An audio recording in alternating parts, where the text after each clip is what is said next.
Well, howdy you two friends, Farmer Ted here again. First video I made in 2 weeks. I was in the hospital for a little while, but I'm better now. And then I went out of town. But it's good to be back in front of a camera. Let's talk tonight about Speaker of the House, Mike Johnson.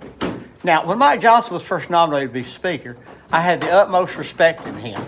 He seemed like a good Christian man. He was very vocal about his Christian beliefs, which I share too. And he seemed like such a clean-cut, good family man. 4 beautiful children, 2 boys and 2 girls. And not only that, but he had the love in his heart to adopt a young minority son, and I really respected that. However, here lately I've been rather disappointed. It's become apparent to me that he's in Washington not to represent his people from Louisiana, and certainly not to represent all of America, but to represent one man's interests, and that's Donald Trump. In fact, in my opinion, he has crawled so far up Trump's butt that I could take these long blade needle-nose pliers and go up behind Trump, and I still don't think I could dig up in there and pull him out. Pardon me if I offended you, but that's honestly the way I feel. I know it's crude. But why is, in the time when our government shut down and we need the House running more than ever, why has he shut it down and sent them home for a vacation?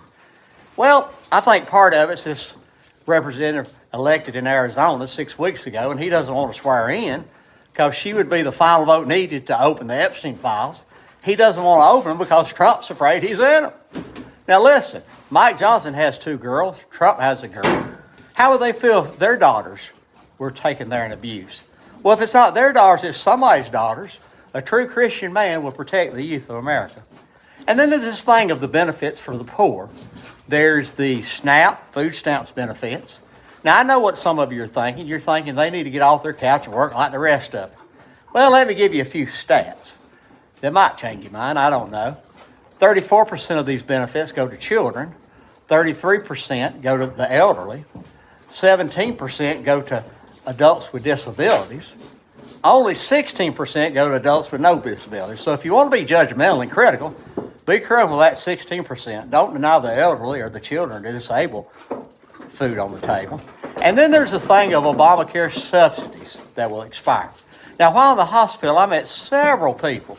They were in that hospital because they had Obamacare, and the subsidies made it possible to them to have health care. If they lose those subsidies, they're going to have no health care. Now, you might have a different opinion about that, but I'm really following the teachings of Christ. Christ took care of the sick and the poor, and I think we need to too as an American. Mike Johnson, if you're really a Christian, let's see the fruits of it. Do the right thing and do your job and take care of America, not just Donald Trump. Well, that's my thoughts for the evening. I'll see you tomorrow. Goodbye.